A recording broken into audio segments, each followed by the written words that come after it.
Let's talk. Charles Brown. The Gambler, my secret life in TV betting and taking the biggest chance of all. It's a darkly funny, unexpectedly moving story of a man chasing his big wins, not on just some of the most left field bets imaginable, but on love itself. To tell us more about the book, The Gambler, is the man himself, author of The Gambler, Rob Furber. Rob, good morning to you, sir. Morning, Charles. Thanks for inviting me on. Pleasure's all mine. Presumably you are somewhere in Las Vegas, one of the high rollers being comped at the Bellagio, that sort of thing?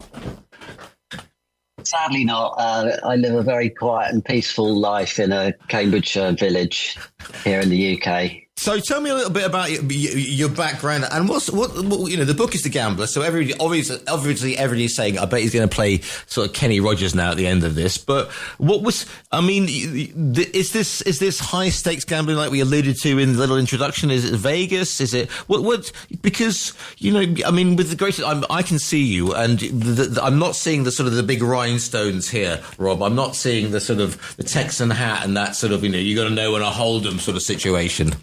No, it's not. It's not quite like that, Giles. It's essentially a true story, apart from some small artistic license I cunningly apply. You're right. About a bloke who thinks he's discovered the path to untold riches, betting on crazy stuff like Eurovision, but who then decides to take an even crazier punt on this long-distance romance with a Russian woman.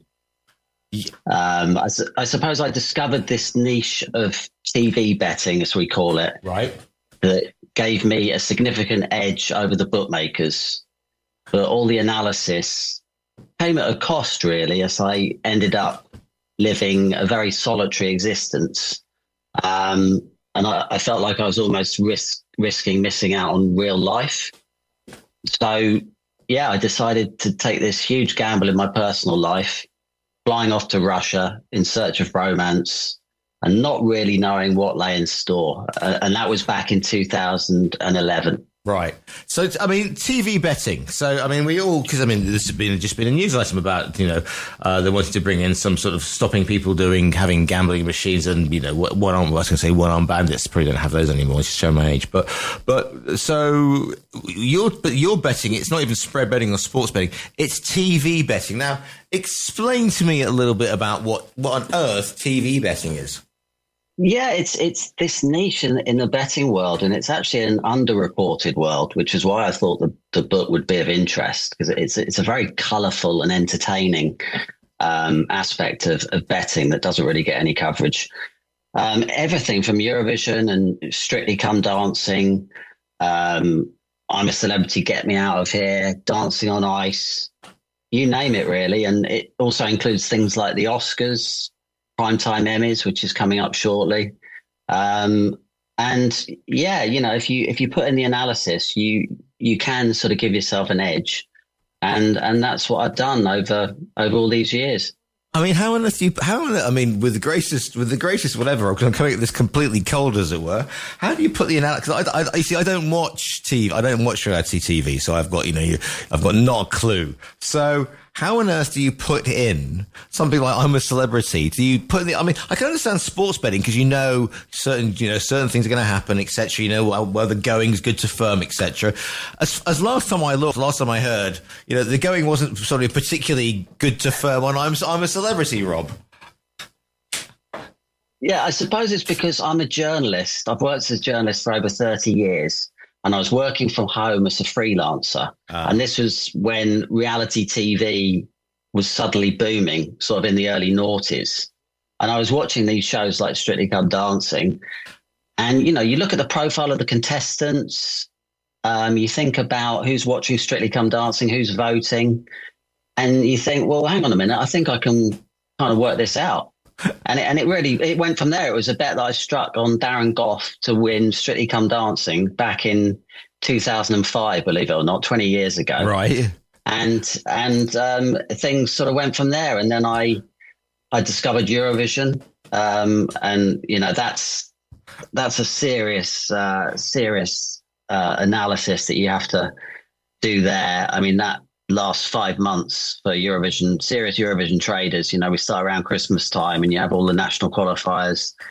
I'm tuning in, watching the Moldovan national final and these sort of things. And it is genuinely 5 months of relentless study leading to the grand final, in May.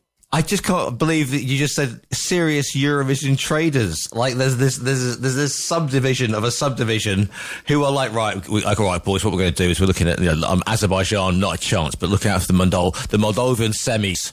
My flab has never been so gasted, Rob. That's the beauty of it, Charles. And, that's what I've written about in The Gambler. And I think it's a fascinating world that's never really been talked about before. And genuinely, there's a whole group of people that take it very, very seriously and put in a lot of analysis. Here's the thing. Because you're a fully trained journalist, because you spend a lot of time watching TV, and I was a freelance journalist in London. I spent an awful lot of time watching soap operas back in the 90s at lunchtime. Fatal, with chocolate hobnobs. Again, fatal. But if you're a journalist, you know the value of a good backstory, So therefore, if a contestant has got a one-legged grandmother from whatever who came over on a on a pedalo from Albania or something, and now supports them all, and this is her one choice, and they go to the chip shop and whatever. That's if they've got that compelling backstory, Rob, that must set off your bet. Everybody's betting things like that one. 100%, yeah. That's the spidey senses, are really alerted to that sort of thing. Yeah, we see it all the time on Strictly Come Dancing. Rose Eiling-Ellis, deaf. You just thought, now this could be a really enchanting story for her, and it was, and she won the show. And then last year, of course, we had Chris McCloseland, blind guy, and again, you thought that this is potentially something that the audience is really going to latch onto. Yeah. And it did. And he won. So, yeah, you're dead right. You've got to look at those backstories all the time. I presume it's not just winning either. You go, okay, well, I think they're going to make the semis, or you could have presumably reverse bet. Then our pre-mentioned Moldova not even getting through to the qualifiers. Yeah, absolutely. Yeah, we call it laying in the betting and trading world. You go onto the bet, just the bookmaker taking the money from other people who want to make that bet that you don't think is going to be successful. So, yeah, that's a big part of it. Talking about laying, pandas at Edinburgh Zoo. Yeah, one of my favourite chapters probably in the whole book. Yeah, one of my finds. I'm always looking for something, a little bit offbeat, a little bit quirky. And that was one that jumped out at me. And I read up about all these scientists that were involved, and they're taking it very, very seriously. And I mean, I don't want to give the story away, but it's an entertaining chapter in the book. Eat, Shoots and Leaves is the chapter title. Yes, indeed. Right, moving swiftly on, because we're not even hit 12 o'clock here yet. We're not even at 11 o'clock here in Spain. You talk about, we're having a laugh with this, but, as with all these stories, gambling, it can be an addiction. Heaven knows we get enough warnings about it.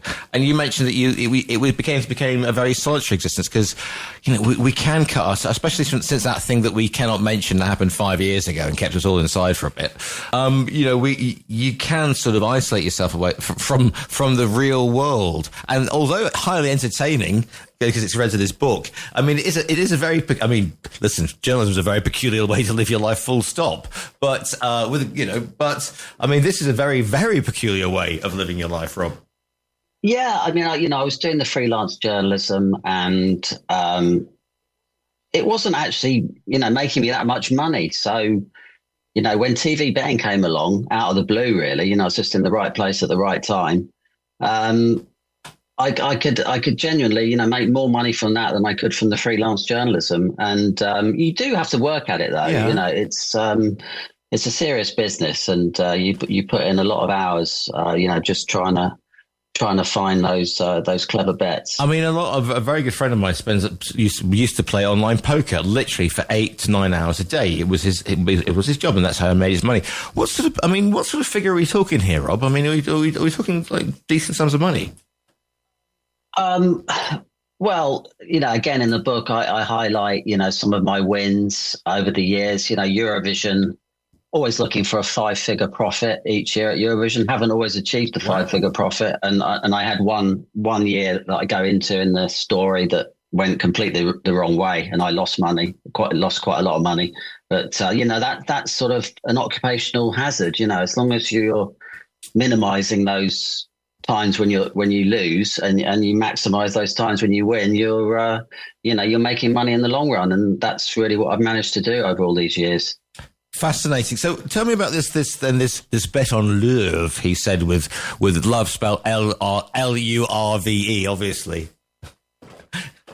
Yeah, I think the against the odds love story, it really ups the stakes in the gambler, because it puts something far more important on the line. And, the story, it transforms into this seat of the pants roller coaster ride through culture shock, visa red tape, and Eurovision trading drama. Right. Okay. And so give me, set the scene. I mean, I don't want to give the whole thing away, because obviously we want people to come out and buy the book, but so you get in contact, they contact you, are you doing some research into Eurovision then in that case, and suddenly you discover what could be a potential love match, quote unquote? Yeah, it was that. I thought we had a connection, but when I took the flight to Russia, it really was a huge leap of faith, I have to be honest. But I just thought, nothing ventured, nothing gained. I just applied my gambler's mindset. And I think a key ingredient in the book is when British reserve meets Russian bluntness. Early on, she accuses me of being timid in the bedroom, for example, right? Which I felt was a bit harsh. I was just being British.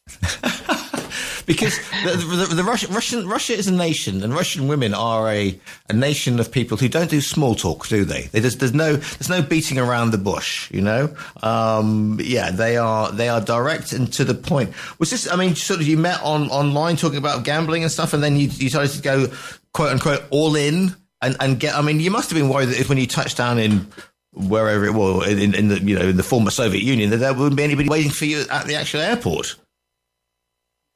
No, to be honest, I was pretty confident she would turn up. But yeah, it was an incredible experience, really. And I just thought it tied in really well with this crazy betting life. And the gambler sort of tells the story of how we managed to forge a relationship together without, again, I don't want to spoil the ending, but the other thing is the fact that, because again, Slavic ladies tend to like a man who is soluble, who's got a decent standard of living in the main, etc. And that's, so they like the shiny things. With the, shall we say, swashbuckling nature of betting on whether pandas are going to mate successfully, perhaps that's not the solid foundation that perhaps a young lady who's looking for a stable financial base would be attracted to, Rob.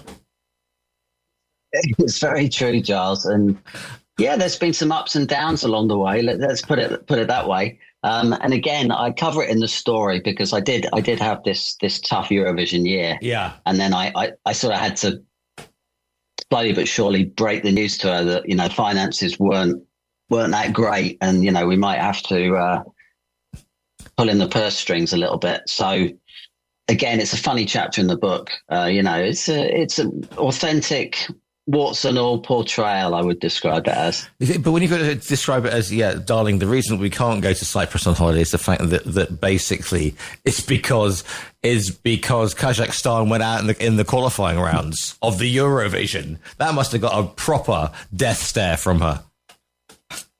Yeah, I mean, you've described this chapter in the book very, very well, Giles. And I'd like to think it's a laugh out loud read because, I'm very honest about certain situations between the two of us.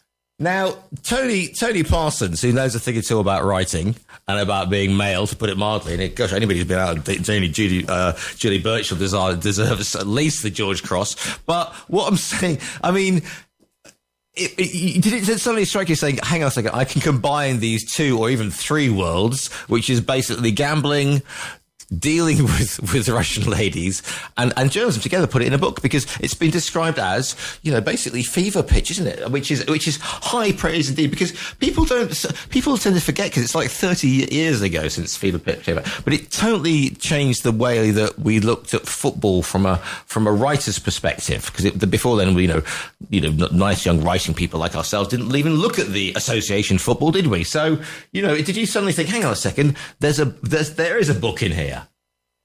Yeah, I did. And incredibly kind review that Tony Parsons gave me there. Yeah. And it all came together, and, it documents really the last 20 years. So, it goes right back to 2005 and coming through almost to the present day, really.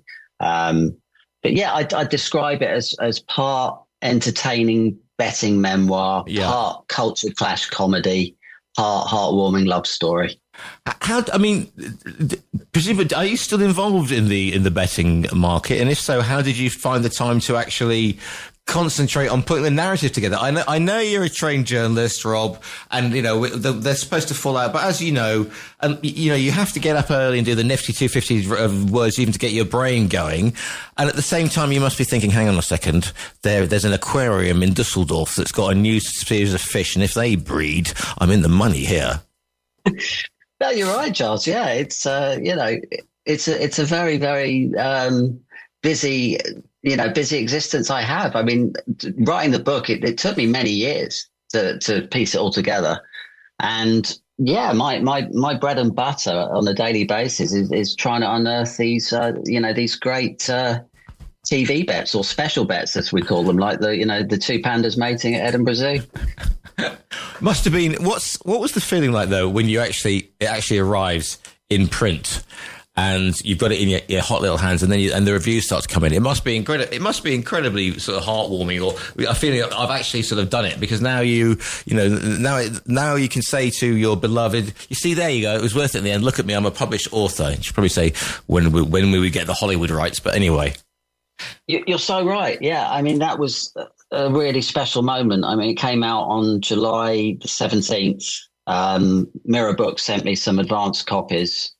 And, we got the delivery here, and opened it up, and there's your book, and you're holding your book in your hand. And yeah, it's a really special moment, because I never thought that day would arrive, to be honest.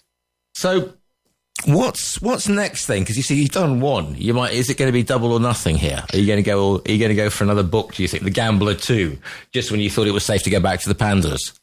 A good question. Yeah, I think there might be some scope in a follow-up. Yeah, I've got to give it some serious thought. But I guess I need to see how this one does. Hopefully people enjoy it and they want something more.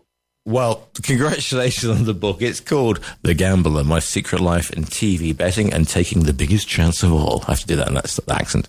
It's by Rob Furber. Rob, if people want to follow you and say lovely things to you, do you do social media? Is there a website? Where can people find more information about you? I do, yeah. I'm on Twitter, at Ferris Day Off. I use that title because I love the movie. Very Ferris, good. Yes. Day Off. Yeah. At Ferris Day Off, yeah, that's the Twitter handle. My website is entertainmentodds.com. So, yeah, founded that back in 2009, doing all the TV betting analysis on there.